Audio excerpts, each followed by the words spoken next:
on our continued support for Ukraine alongside our allies and partners. My colleague here from the National Security Council, John Kirby, Admiral Kirby, is here to take some of your questions, and I will welcome him to the podium. Thank you, Karine. All right. Places. Okay, switch places. I don't have any opening statement. I am just happy to take whatever questions you have. All right. Go ahead, Brian. Thank you very much. Hi, Kirby. Thanks a lot for doing this. Yeah. My question is about the direct budgetary assistance the U.S. has supplied to Ukraine. President Zelensky recently fired senior leaders in Ukraine over corruption concerns. Yeah. Is the U.S. confident that direct budgetary assistance has been used properly in Ukraine? As you know, that budgetary assistance is directed through the World Bank, and we're confident in that process. Look, we obviously share President Zelensky's concerns over these corruption allegations, and it's apparent that he takes it seriously. That's important. We'll obviously let him work his way through that. But in terms of the budgetary assistance, like I said, goes through the World Bank. We're comfortable with that process. Any signs of we have not seen any signs that our budgetary assistance have fallen prey to any kind of corruption in Ukraine, and I would go so far as to say the same on the security assistance side as well. The weapons and the systems that we are obviously working in lockstep with the Ukrainians on accountability measures on that, and see no indication that anything we've sent over has ended up in the wrong hands or has been being used inappropriately. We're going to jump around. Thank you very much. Thanks for doing the briefing. For a long time, U.S. military officials had resisted this move to send Abrams tanks, saying that they're difficult to operate, difficult to train people on, and that was essentially what we heard from President Biden today. What changed? So a couple of things.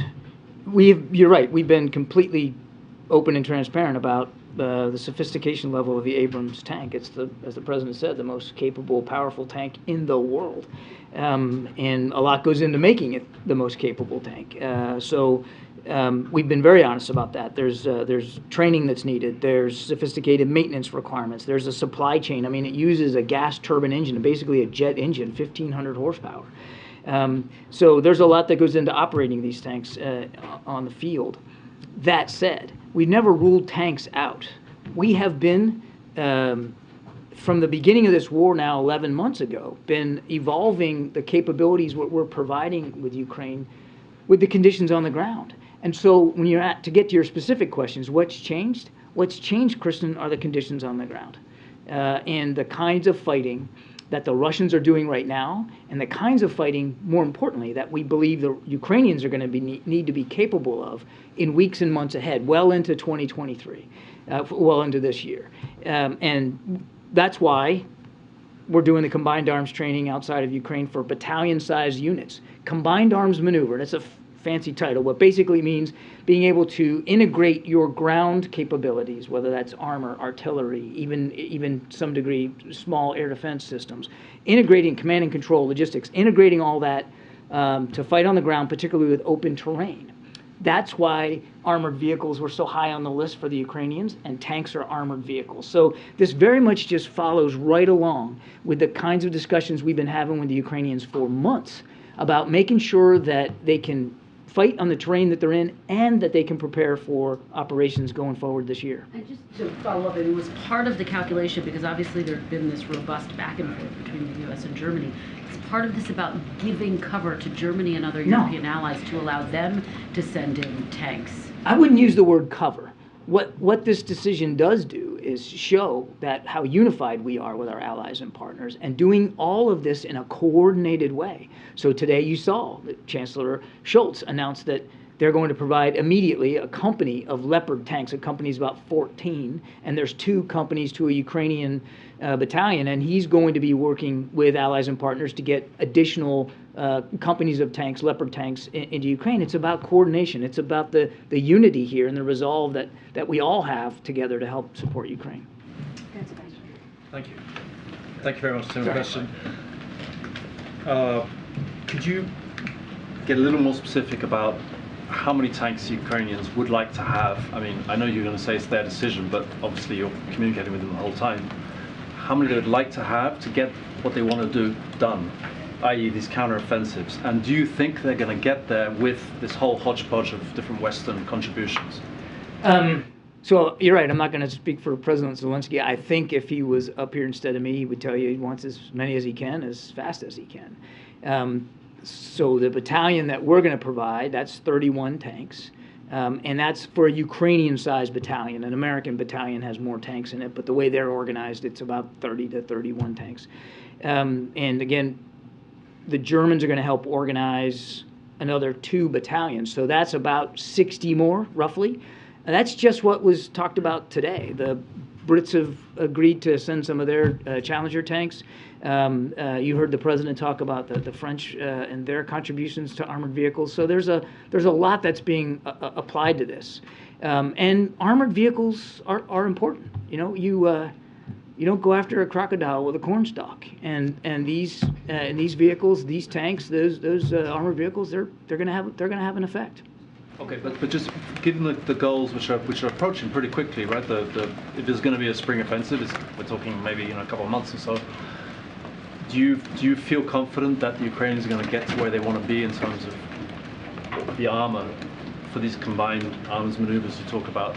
That they're going to have all that kit ready? I can go so far as to tell you that it is our goal, and a goal shared by our allies and partners, including in the phone call this morning that the president had. That we accomplish exactly that goal, that we get to Ukraine the capabilities they need to be successful on the battlefield today, but just as critically in the future, going forward this year. Because right now, I mean, it's wintertime, so the conditions are not great. There's some fighting in the Donbass, but other than that, there's not been a whole heck of a lot, at least around down in the south. But as the weather conditions improve, you can expect that the Russians are going to pick up the tempo. We have to be ready for that, and I know the Ukrainians feel they have to be ready for that. So it's about helping Ukraine defend itself, but also, as you heard the president say, helping Ukraine be able to go on the offense when the weather conditions and when the operational conditions are permissive. Does that answer your question? Thank you very much. And then I'll come to that. This is kind of a follow-up to everybody's question. How much of the U.S. announcement today was a diplomatic effort versus actually the battlefield capability effort in the months ahead when these 31 tanks can be delivered? Both. There was a lot of diplomacy that went into the announcements today, and I know we've all been focused on the last few days and things that have been said publicly, but actually, I mean, the effort, the decision you saw today by both Germany and the United States was several weeks in the making through many discussions with the Germans and with our allies and partners. But there's a military component here too, Phil. I mean, I get it. I get where you're kind of going is that these tanks are not going to get there for many months, and I understand that. But those Leopards won't take quite as long to get there as the Abrams, and we're not wasting the time. I mean, even as we procure these tanks, we're going to be the Pentagon will very soon start doing the training for Ukrainian tankers, Ukrainian troops that man tanks, so that they can be ready to receive once those tanks are on the battlefield. Another point that's worth making is it's not just about how to operate the Abrams, to Kristen's question. It's how to maintain them, and it's how to have an organic supply chain process, a logistical sustainment process, so that you can keep them maintained and in the fight over the long haul. Ask one quick thought. We always hear after announcements like this, and you've talked about the progression as the battlefield conditions have changed, the Russian threats of escalation or talking about crossing red lines.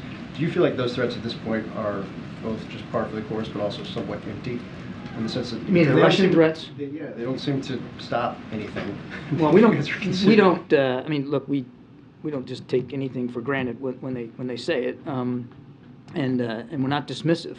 That said, these tanks are meant to help Ukraine fight effectively on open terrain, to defend their sovereignty and their territory, and to win back territory that the Russians have taken from them.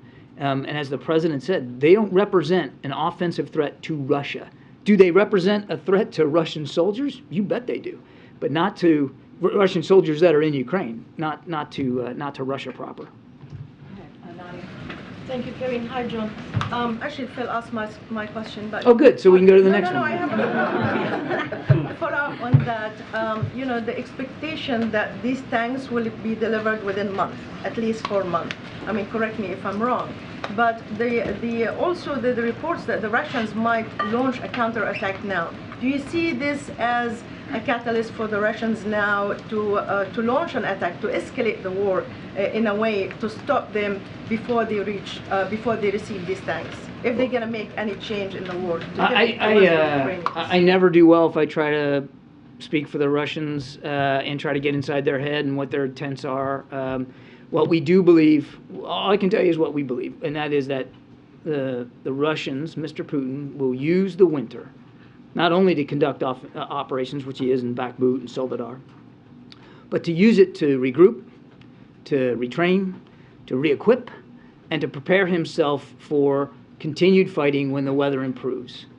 So we want to make sure that we're using this time as best we can. A, to help the Ukrainians in the fight that they're in today, but make sure that they're ready for the fight tomorrow, that they're ready to defend themselves against whatever offensive operations the Russians might be planning to do when the weather improves. So again, I can't predict perfectly how this is going to go, but this is very much, some of the criticism I've heard, and I've heard it when I was at the Pentagon too, is it's hand to mouth, and you guys aren't thinking ahead, and it's just whatever the need is for today. And this decision today is very much indicative of the president's long-term commitment to Ukraine and how he has tasked the national security team to think ahead, to plan ahead, to help the Ukrainians get ahead of what's coming down the pike.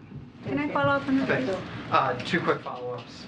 You noted that our military aid to Ukraine has evolved with conditions on the ground, and the president previously said that these M1 Abrams were needed to liberate Ukraine.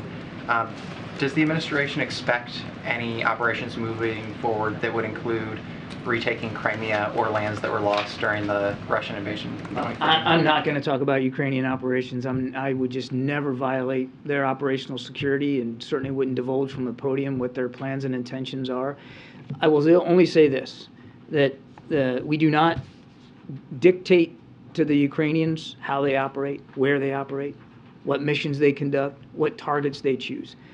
We help them with usable information and intelligence as best we can so that they can be successful, but these are their decisions to make. It is their country, their war. Our job is to make sure that they can prosecute that war successfully. And I want to follow up to make sure that I understood you correctly. You said previously in your assessment of both military and economic aid to Ukraine that at this point, thus far, you haven't seen any signs of corruption or misuse? Correct. Thanks, John. Can you tell us a little bit more about how the U.S. settled on the number of tanks it's providing, 31? That's a very specific number. I kind of got to it a little earlier. It's basically the size of a Ukrainian tank battalion. And I'm getting a little bit astray of my knowledge. I was a naval officer, but as I understand it, an American tank battalion has about 50 tanks in it. And it's organized with more companies to comprise a battalion than in Ukraine. It's just the way the Ukrainian army is organized. It's not right or wrong. It's just that their battalions are basically, I believe, 2 companies. So they're just smaller. And so 2 companies, that's about 15 tanks a company, and that's how you get to 30, 31. And then, usually at least one of these tanks is the commander's in there, and so you've got a command and control tank that sort of is in charge of how they're operating on the field. And now I'm really, really going astray of my expertise. But I think that's about as far as I can go. The Ukrainians said today, thank you very much. Now how about some 4th generation fighter jets? What are the chances of that happening? We're in constant discussions with the Ukrainians about their capabilities. And as I've said, we evolve those as the conditions change. Can't blame the Ukrainians for wanting more and more systems. It's not the first time that they've talked about fighter jets, but I don't have any announcements to make on that front. Go ahead, Christina. Is there concern that if any of these tanks were to fall in Russian hands, they would have access to the latest U.S. technology? There's always what we call tech transfer concerns, I mean, that would be the case with other systems that we have provided to Ukraine.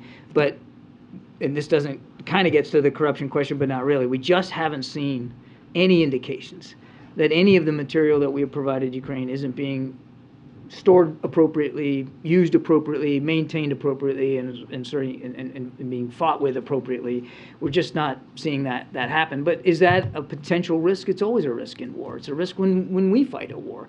But that's why we're working so closely with the Ukrainians on accountability. And we've really increased our efforts through the Defense Attaché's office in Kyiv to work with the Ukrainians on accountability so that we have a better sight picture on where these things are at any given time. But it's a war, and you can't forget that. I mean, it's a war. Thanks, Fran.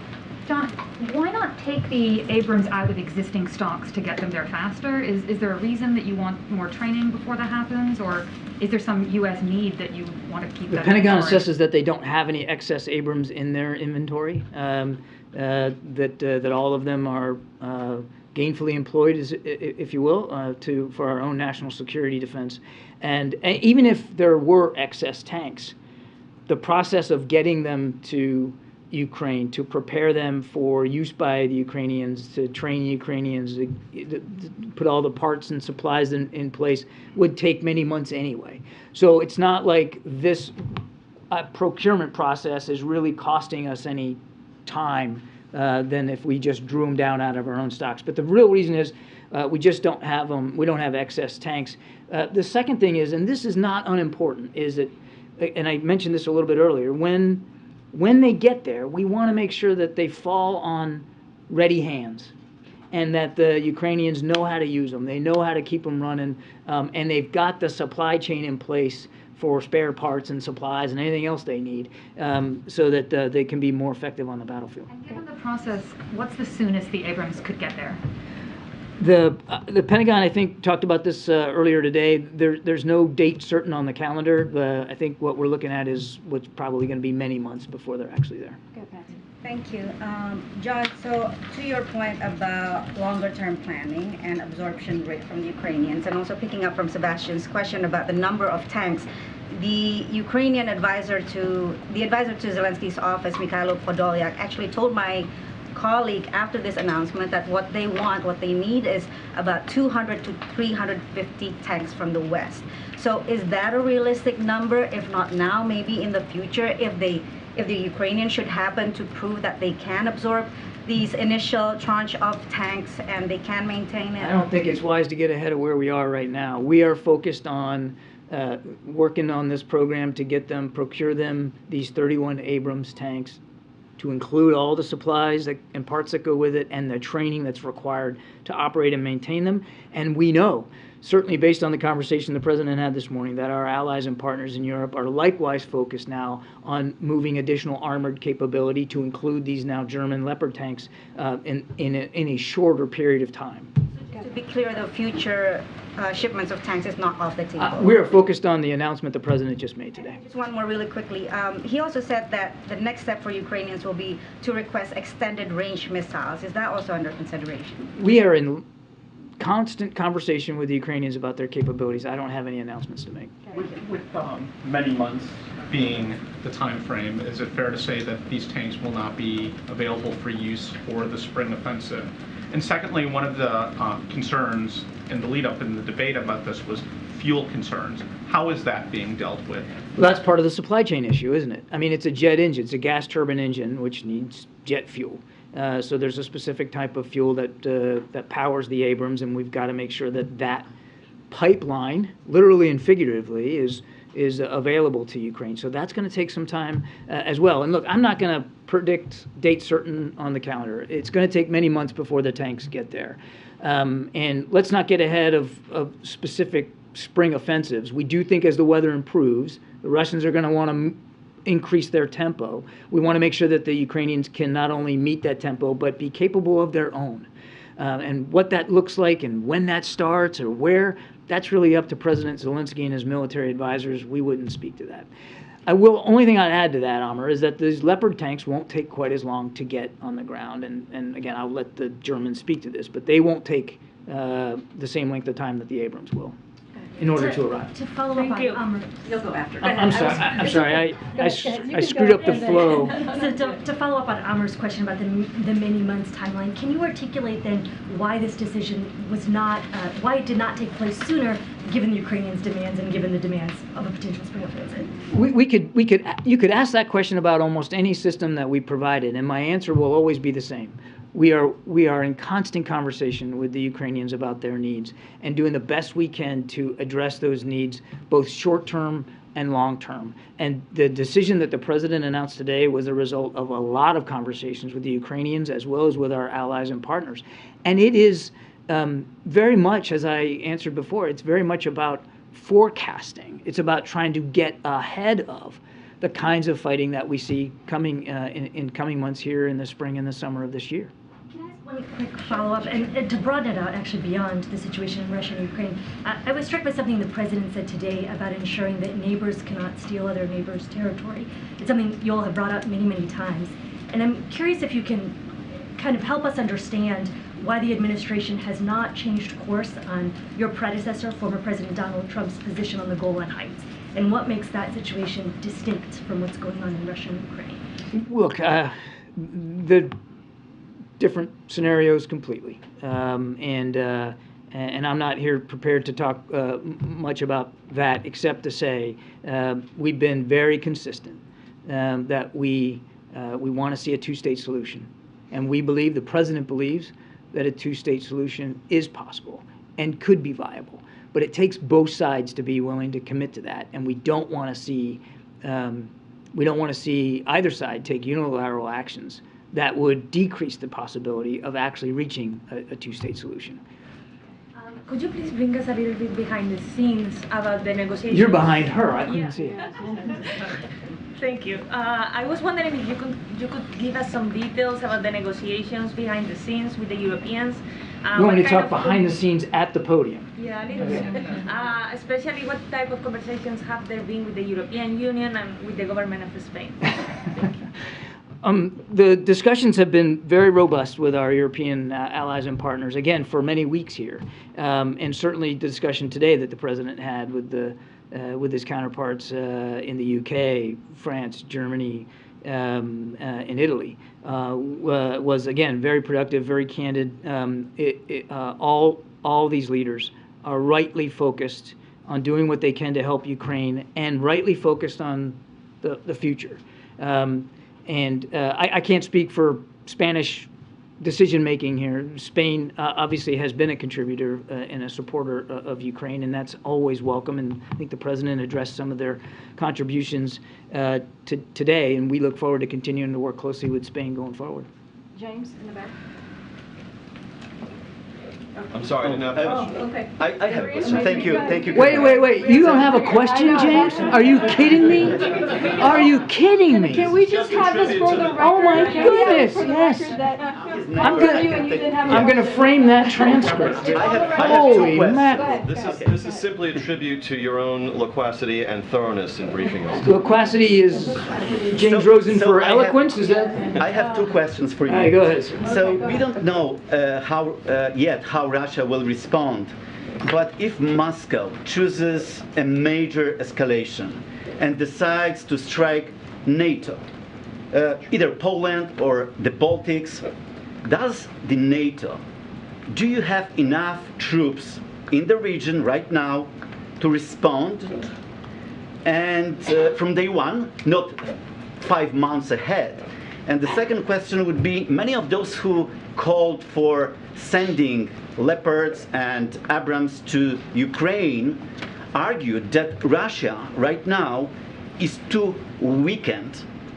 militarily too weakened to respond conventionally in a significant way. How confident are you in this assessment that Russia is so weak that, or maybe you have a different assessment, but many people think that Russia is too weak to respond in a significant way to the move that was just announced about tanks? Let me take the second one first.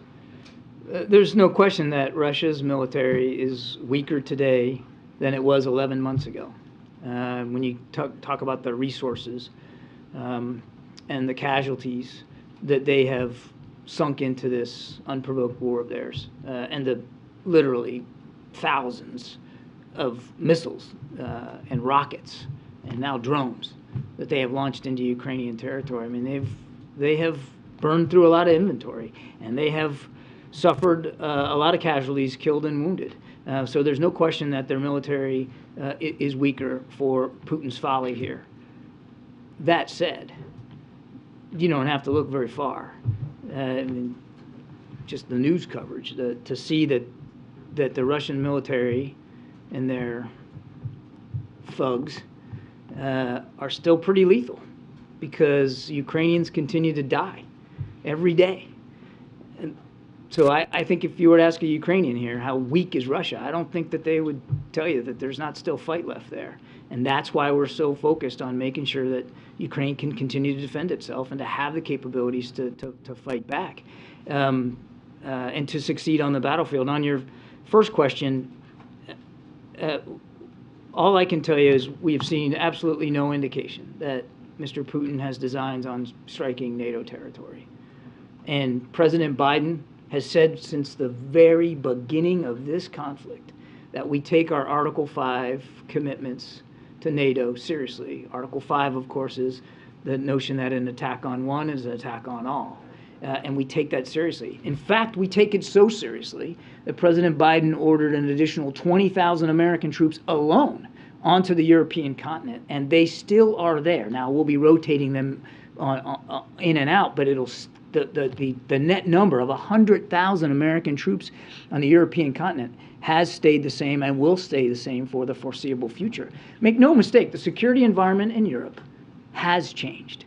Not is changing, not will change. It has changed because of what Mr. Putin did. And the United States anteed up for that and made clear to our NATO allies, particularly on the eastern flank, how seriously we take our responsibilities to those Article 5 commitments. And Mr. Putin needs to understand that. But do you have enough troops? Because many of those countries send its own tanks, missile systems to Ukraine. Well, we're sending missile systems, and now we're sending tanks to Ukraine as well. Every nation is making these decisions as best they can to support Ukraine, but they also still have sovereign responsibilities to their citizens to defend their countries. And so they're all making that calculus, as are we. I can tell you that from our perspective, I can't speak for every NATO ally, we are confident that we have the capability, the energy, the talent, the manpower, the resources to meet our Article 5 commitments to our NATO allies. Are there any signs of a nuclear threat? Thank you, Karine John. Got two questions about China. First, Karine told us yesterday that the U.S. has been communicating with China about the implications of helping Russia.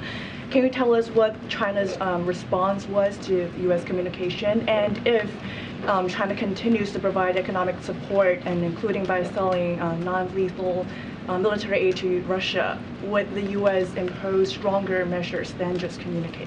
I won't get ahead of decisions that haven't been made, and I'm certainly not going to detail diplomatic conversations. We've been very clear publicly, and we certainly have been clear in private settings with Chinese leaders that we don't believe that now is the time for business as usual with Russia, and that we want to see every nation sign up to the strict sanctions regime and abide by those sanctions, meet those sanctions, and do nothing to support Russia. Now, every country makes their decisions for themselves, just like I said before, and China's going to have choices that they're going to have to continue to make here about what side they want to be on. We know they're still buying Russian oil, for instance, and it's not clear, whether they will abide by the cap.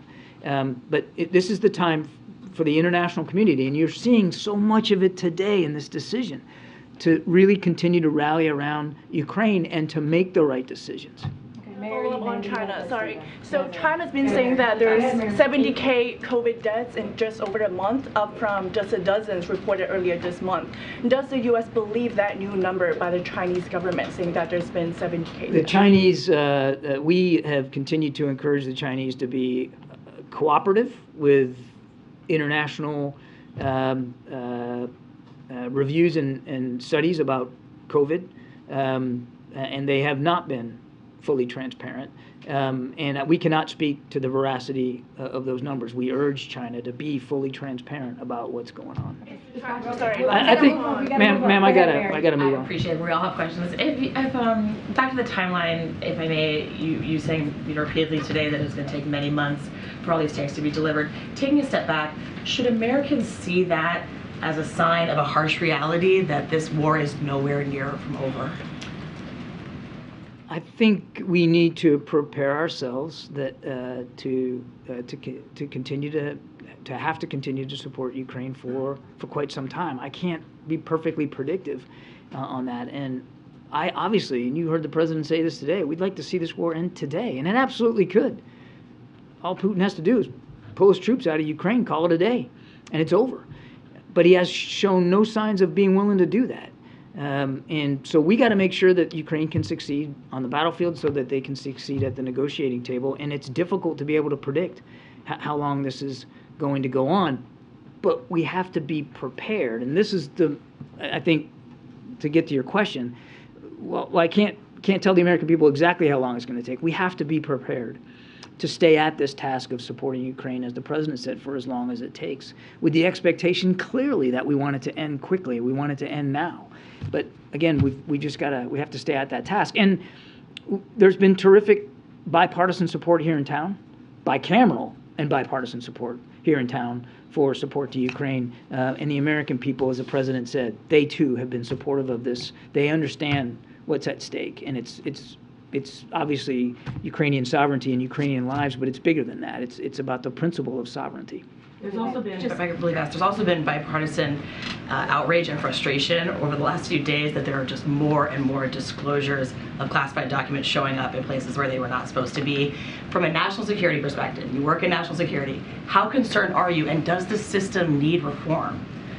I'm going to defer most of the document questions to Karine. The only thing I'd say here is that you're welcome. Thank you.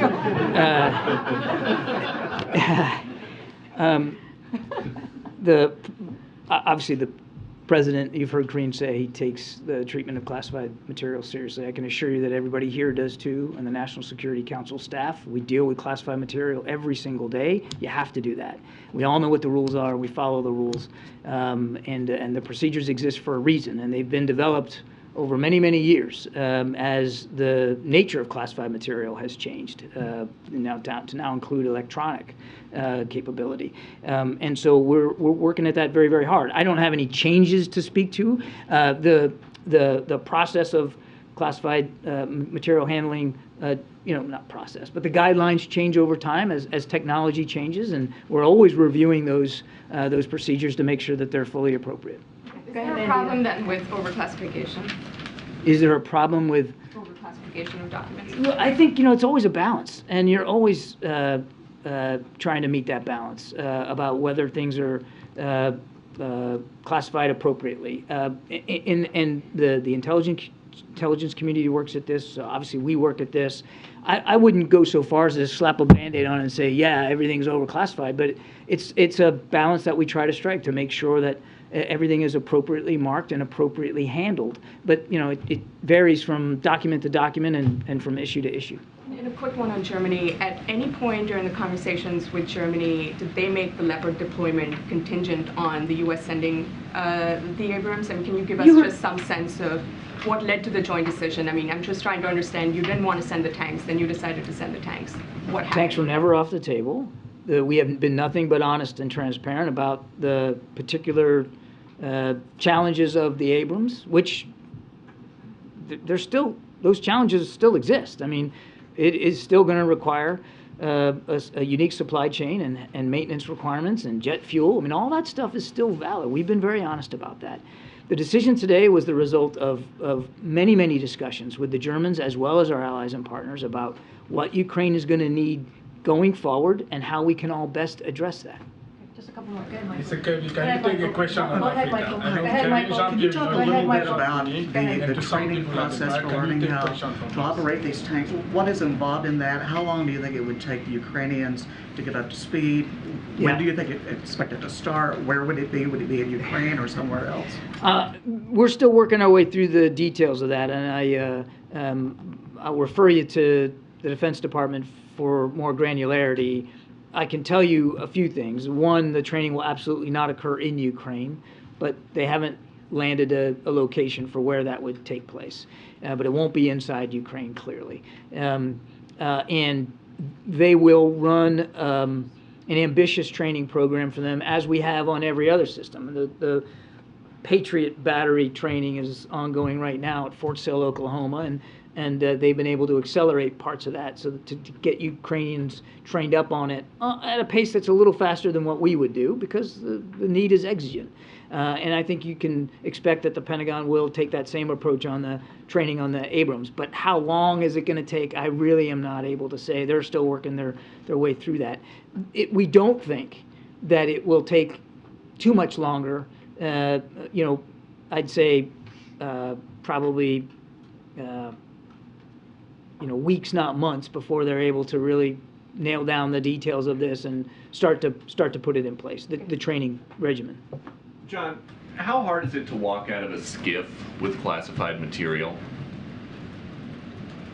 Everybody who goes into a skiff knows what the requirements are to go in, and knows what the requirements are to go out. You can't bring personal devices in, and you certainly can't leave with material unless that material is appropriately secured. And usually what happens to someone in the chain of command if they do leave with a piece of classified material that they're not supposed to have or that is not secured? I think if you do it inadvertently, or you do it and you realize you don't have it secured in a locked bag, or you self-report, which is exactly what the president did, self-reported. But you self-report, and you make sure that that you get the material back secured where it belongs, and that you're transparent about it. Two more questions. Alex in the back. Alex, and then you. Thank you, Admiral. I understand that the distinction you're making between offensive weapons and defensive weapons, but the Russians are not seeing that subtlety, or perhaps intentionally, right? They're calling, one of their propagandists is calling for, the annihilation of Washington and Berlin and London and Paris. Now, that's just indicative of the mood in because Moscow. of this announcement? Well, because of this announcement, and then I think they're quite irked by the German announcement, given the history. So, is it possible that they see this as a provocation to escalate? And I heard one of my colleagues ask about tactical nukes. Could this give them a pretext to use those either on the battlefield or against the Baltics or Poland or elsewhere? The propagandists and the Russian media can say what they will. The president put it very plainly today that these tanks pose no offensive threat to Russia. They do, as I told Phil, pose a threat to Russian soldiers and units that are in Ukraine. They're very powerful, very capable. And not just the Abrams, but the Leopards that are going to be coming soon too. Very, very powerful. But they don't pose a threat to the Russian homeland. They are designed to help the Ukrainians in what we believe is going to be a need for combined arms operation in the coming months. The nuke threat specifically, do you see that worsening? I would just tell you, we don't have any indication that Mr. Putin has any intention to use weapons of mass destruction, let alone nuclear weapons, tactical or otherwise. We monitor as best we can, and we believe that our strategic deterrent posture is appropriate, but we've seen no indication that that's in the offing. Mr. Kirby, what was the president's reaction when he learned wherever you want to go. Wherever you want to go. The American intelligence agency missed their target by 3,000? Go ahead, you have the What was his question. reaction? How and when it was decided to send the Abrams? Was there a final, call with Chancellor Schultz or a meeting with officials that really pushed that decision across the finish line? I think, just in general, I'd rather not get into specific interagency internal deliberations, but in general, this decision by the president was made in the last several days, this particular one. But it came, as I said earlier, on the heels of dozens of conversations at various levels of the chain of command, not just between the president and the chancellor, but Chairman of the Joint Chiefs of Staff and his counterpart, and Secretary Austin and his counterpart. They were just out in Ramstein on Friday. Is a part of this Ukraine Defense Contact Group, and the issue of tanks, particularly Leopard tanks, was absolutely on the agenda last Friday at Ramstein. So, I mean, it builds on weeks of discussions and conversations with the Germans, with our allies and other allies and partners, as well as, quite frankly, with the Ukrainians. All right, thank you, ma'am. I appreciate it. Thanks, guys. Thank you. Thanks, John. Stay dry. All right. Thanks, John. Yes, ma'am. Okay, so just a couple things at the top, and then we'll get started. Today, we announced data from the 2023 open enrollment period. In this year's open enrollment period, a record-breaking 16.3 million Americans signed up for affordable health care through the Affordable Care Act. That's over double the number of Americans who signed up for health insurance coverage through the marketplaces during the first open enrollment season in 2014. 4 out of 5 consumers looking for health care through the Affordable Care Act could find health care plans for $10 or less per month. That's because of the lower health insurance rates that were delivered as part of the American Rescue Plan and were locked in through the Inflation Reduction Act. In all, these lower rates are allowing millions of Americans to continue to save $800 per year on health insurance coverage. President Biden promised to lower costs for families and expand access to quality, affordable health care, and he is delivering on that promise. Bless you, Nancy. And finally, as you all know, tomorrow President Biden will deliver remarks on recent proof that his economic plan is working, including a record nearly 11 million jobs created, the 2 strongest years of job growth in history, 750,000 manufacturing jobs created, the lowest unemployment rate in 50 years, the best 2 years for small business applications on record, annual inflation falling and wages rising over the last 6 months.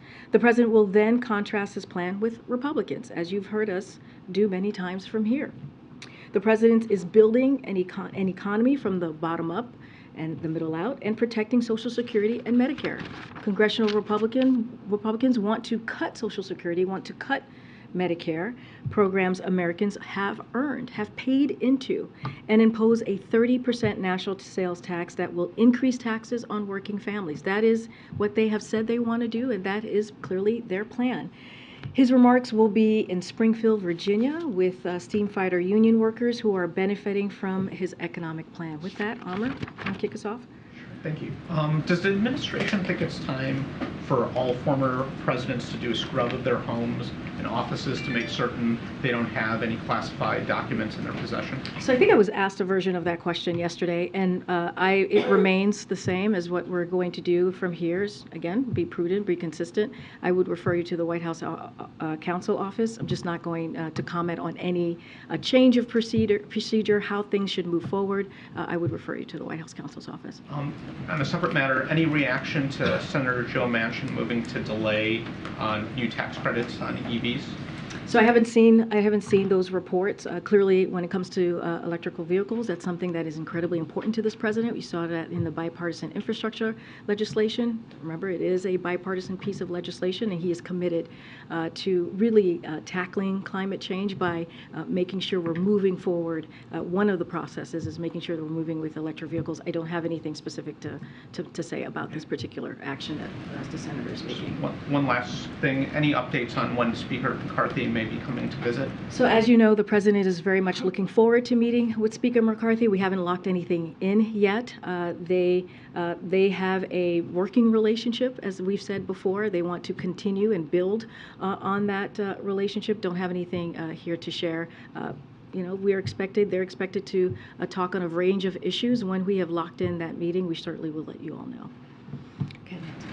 Thanks, Karine. Another question about Senator Manchin. He had a meeting with the House Speaker, and reportedly he said after that meeting that he wants the White House to negotiate over cutting spending in exchange for raising the debt limit. Has he conveyed that position to the White House, and does the White House have any response to Senator Manchin about that? I'll say a couple of things, and I've been asked this question over the last 2 days in different variations. Look, I don't have any conversations to share that was had on this campus with Senator Manchin. As you know, we talk to congressional members from both sides of the chamber very regularly.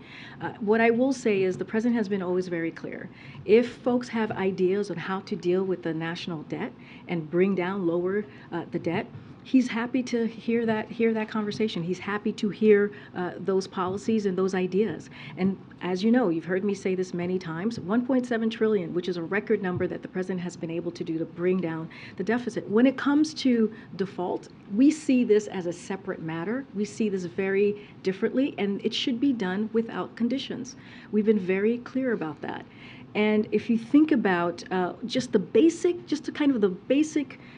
action that the Congress should be taking, we're talking about the debt that has been acquired, that has racked up by Congress. We're not talking about new spending. We're not talking about anything new. We're talking about Congress just paying their debt, which is a basic responsibility.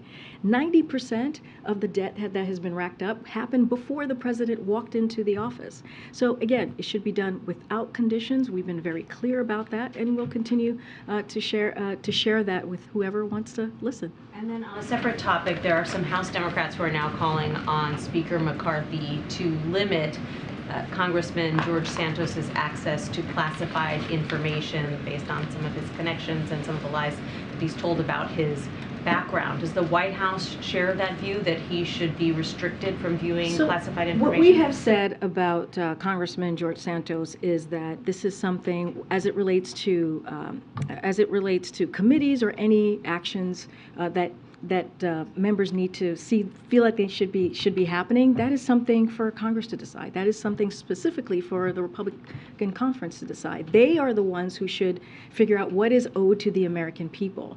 We're not going to comment from here. We're not going to comment on actions that they're taking on other congressional members from here. But again, we believe that is something for Republican conference. They have, as you know, the majority in the House, and they should be deciding on how to move and what is owed to the American people. So you don't have any concerns about him viewing classified information? This is something, again, that should be decided by congressional members. We'll leave it there. Can you assure the American people that when President Biden and Vice President Kamala Harris leave office, no classified documents will walk away with them to places they shouldn't be? So I'm going to be very careful here. As you can imagine, what I can say is repeat what the president has said multiple times. He takes classified information. He takes classified documents very seriously. His team currently is fully cooperating with the legal procedure that is happening under the Department of Justice and also the special counsel. I'm just not going to go beyond that. I'm not going to predict or lay out anything that might happen in the future. What I can say is this is something that the president, this is a matter, an issue that the president takes very seriously. Another topic, any reaction from you from the White House about Speaker McCarthy's decision to keep Representative Schiff and Swalwell from the Intelligence Committee? So I'll say this. Representative Schiff, Representative Swalwell, and also Representative Omar are, our expertise and bring a lot to the table when it comes to foreign policy and national security. And we'll say this, we'll say that, when it comes to that committee, it should not be politicized. It should be independent. And again, those congressional members bring a lot of expertise to that committee, and I'll leave it there. Okay, Nandy. Thanks, Karine. The White House has not confirmed the appointment of Jeff Zients as the next chief of staff. Is there a reason you're not doing that? Can you give us a sense of when you're planning to announce that? And how soon will Ron Klain be leaving his position? Look, I'm not going to talk about an internal process from here. What I can say is that we just don't have any personal announcement to make at this time. Look, I do want to say that Jeff is currently a colleague here of mine, and I've known him for many years. And I've spoken to Ron and his leadership just the other day as a chief of staff, and how we were able to get to where we are with the successes with legislation, historical legislation, in part because of his expertise. And he has always been a pleasure to work with, and we're going to continue clearly to work with Ron as long as he's here. When it comes to Jeff, I've known him as well for a very long time. He's a great implementer. He's a great with operations, and he's also an amazing human being, which I think should matter as well. Just don't have any personal announcements, personnel announcement to make from here. And when we do, we certainly will share that with all of you. Will Ron Klain at least be staying on until after the State Just of the Union? don't have anything. I don't have anything to share. Any personnel announcements to share at this time. Thanks, Karine. I was wondering, is the White House concerned or keeping an eye on what's happening in Memphis right now in terms of there's a federal civil rights investigation into the death of a man who had a confrontation after a traffic stop. I know his family and lawyers have seen the body cam footage. There's an expectation that would be released publicly in the coming days. Are you guys watching that or doing anything to prepare for that? Well, again, want to be very careful here. That is an ongoing investigation, so don't want to comment on an independent investigation. I'll say this: our hearts go out to his family, and I'll just leave it there without stepping over the line here and commenting on something that's ongoing. And just one other, there was an announcement today that the President and Vice President will be doing a joint event together in Philadelphia. They aren't often outside of Washington together. Any context you can provide in terms of the planning for that and what you guys are intending with that? Absolutely. We advised this recently. It's going to be next Friday. Both the Vice President and the President will travel to Philly, which will be on February 3rd. And they will discuss the progress we have made in their work implementation, the Biden-Harris economic agenda. That continues to deliver results for the American people, and we will have more additional information as we get closer to that date. Okay, Mike. Thanks, Yeah, I'll go to that. The House Judiciary Committee is planning its first hearing next week on what it's calling the Biden border crisis. Wanted to see if you have a reaction to that, and also, can you talk a little bit about how the White House is preparing for all of these investigations that the House Republicans are planning? So look, this is something my colleagues at the White House Council has been dealing with and responding to the committee. And I mean, look, I've said this before, and I'll say it again. During the midterms, we've heard from congressional members, Republicans in particular, that their focus was going to be on lowering costs for the American people, dealing with inflation, which is something the president has been doing for the last 2 years. And on brand, they decided to do the opposite of that, to not deal with inflation, to not work with us in a bipartisan way, to continue to really truly work for the American people. That's what we are seeing. My colleagues have said this before. I'll repeat what they have said. We are willing to work with the committee in a good faith fashion, but again, it has to be in a good faith fashion, and certainly talk about items or talking about anything that is pertinent, that is appropriate. But again, in a good faith fashion, and so I'm not going to get ahead of what my White House Council colleagues have said. But again, this is, they are doing the complete opposite of what they said that they would do during the midterms. And we have to remember, the American people spoke very, very clearly on what they wanted to see. They wanted to see Republicans and Democrats work together to deal with the issues that truly matter to them. You've announced some of these day trips that the president's going to be doing over the next week and a half. Obviously, in less than 2 weeks, the president will be doing the State of the Union. Has he started preparations for that speech, and is there anything you could tell us about that overall message that we might hear from him that So night? we'll have more details on the State of the Union. I can say this is the State of the Union. This is something that the president takes very seriously, and he knows this is an opportunity not just to talk to the congressional members that will be in front of him, but also the American people, and talk about the successes of the last 2 years and how he sees his vision in the next year, especially as we go further into 2023. So he sees this as an important opportunity to talk about how we're lowering costs for the American people. What else are we going to do to make sure we deliver what he promised, right? An economy that's built from the bottom up and the middle out. What else, or how else can we work in a bipartisan way? Don't want to get too far into what he's going to say. Clearly, we'll have more to share, but this is he sees this as an important moment, not just for him, but for the American people to hear directly from the President of the United States. I'm just going to go ahead and have him. You said the president would have his physical finished by the end of this month. Is that still on track? That's still on track. When we have a date to share, we certainly will. Okay, just one other quick one. The House Oversight Committee is looking into Hunter Biden's art sales, or the sales of his own art.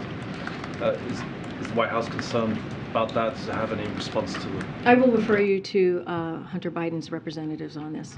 Go ahead, and right behind. Yeah, There are concerns that the big tech layoffs and the banking layoffs will spill over into the broader economy. When the president speaks about the economy tomorrow, how will he address those fears and the fears of a recession? And look, we understand, you know, the fears. But what I will say is that, and I've spoken to this a couple of times, that there is data, job data that we have seen, job opening data that we have seen, where layoffs remains record low. And so that is important to look at those numbers as well. I've talked about the consumer price index. I've talked about the PPI numbers that we have seen, as we have seen inflation continue to come down over the last 6 months. And that is important as we talk about the economy, as we talk about how the economy is building, we're building jobs, building back up. And so those are all important data points that we watch as well, that all of you do as well. And you look at the GDP, it grew by 3.2%. All of that is important as we speak to this, as we speak to what we're seeing across, just across the board. Don't want to speak specifically about, you know, private companies and tech layoffs, but there is, again, data out there that shows that the economy is growing, that shows that we are indeed going to a stable and steady growth, which is important, which is something that the president has worked, and you've seen this with his economic policy, has worked towards over the last 2 years. To follow up, you said the president wants to work in a bipartisan way. He said this week that he has no intention of letting Republicans wreck our economy, was his words. Does the administration view calling out Republicans as an effective tool when dealing with recession? So I'll say this, and I've talked about this before. We are willing, and the president is willing, to work with Congress in a bipartisan way, as he has in the last 2 years. We have seen results of that. But he's also going to call out Republicans, in particular in the House, who are saying they want to cut Social Security, who have said very clearly they want to cut Medicare, they want to cut Medicaid, or defense spending. This is what they are saying. This is what's coming out of the Republican conference. And the president has said that he's going to fight every day to protect those programs that taxpayers pay into. And we have to remember, those programs, they benefit veterans, they benefit our seniors, and taxpayers who, again, have earned the right to be part of those programs. So yes, he is going to call that out when he sees there is real danger against those programs. Okay, thank you. Two quick questions. Just when the meeting with Speaker McCarthy happens, is it the expectation that it will be here at the White House, or is there any? I know the president's scheduled to go to Camp David this weekend. There's not going to be a possibility that the speaker is going to appear to meet with the president some other off-campus. So let me just say this, just as a reminder to all of you. It is very common. It is tradition, right, for a speaker to meet with the president, especially in this instance, as we go into the 118th Congress. So there's nothing unusual, and we are looking forward for that to happen. Don't have a date set here, and I don't have clearly the expectation that it will happen here at the White House. But as soon as we have more information, certainly we'll share that with all of you. Question I had asked, I think about a month ago, if there's any update on the architect of the Capitol. There's been an ongoing investigation, and I know that members of Congress are trying to figure out if there's anything they can do, but the architect is actually a presidential appointee, so I'm wondering if there's any. No, that's a very good question. I forgot to, I don't remember the question, but certainly we will take it back and come back and reach out to you with where we are on that. Go ahead, I know. Yeah. President Biden has tried to decriminalize or deschedule marijuana, and in the interim, companies, legal marijuana business in New Jersey and elsewhere, can't open checking accounts. They're doing it in cash. They're being robbed, and minority businesses can't get the money they need to open and compete with the big people. Has the president talked about doing anything administratively to try to ease some of these banking regulations and allow these businesses to flourish? So I don't have any new policy announcements to make from here. As you know, this is something that Congress is working on, and we understand that there's interest in legislative and action, but I would refer you to Congress because, again, this is, again, what they're working on. Just don't have anything to preview on any new policies from here. Go ahead. Thanks so much. The president said last week he has no regrets in his handling of classified documents. When he saw how forthcoming former Vice President Mike Pence was, his team was, about the fact that they did find classified documents in his Indiana home, did the president regret not telling the public about this immediately and instead letting it leak in the press? So I'll say this, and again, I'm going to be very prudent. I'm going to be very consistent here. We have seen statements from the president's personal lawyers. We have seen statements from the White House counsel's office that laid out, believe there was a timeline that laid out how this process went from our point of view. I'm just not going to go beyond that. I will refer you again to those documents, and I will just reiterate what the president has said. He takes classified documents, classified information very seriously, and I'm just not going to go beyond what he has said. I'm not going to go beyond what has been shared in statements by his lawyers. A number of lawmakers reacted yesterday to the revelations by former Vice President Mike Pence with some disbelief, saying that writ large the system is broken when it comes to top officials handling classified documents. Does the president, does the administration agree with that assessment? And does the president, as the commander-in-chief, feel it's his responsibility to do something about it? So look, I know my colleague was just asked this question, and I do want to be very careful.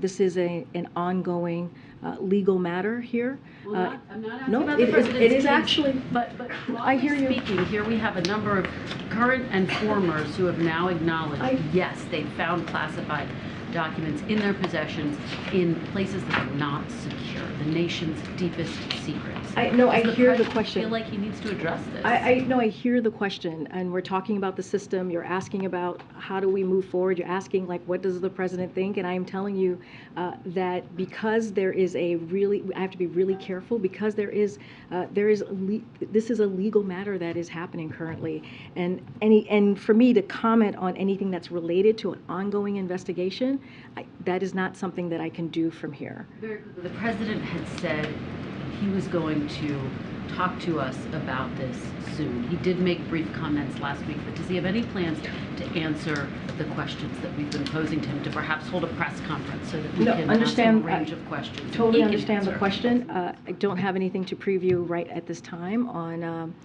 any opportunities for the president to address this. But as you all know, and I know questions were shouted earlier, there's many opportunities that you all have with him where he takes all of your questions, and he has over the past 2 weeks. Answered questions about this. We've been shouting them. No, he's answered. Actually, when he was in California, he took a question. When he was in Mexico City, he was asked it. He took a question. The day after that, the day after that, he took a question.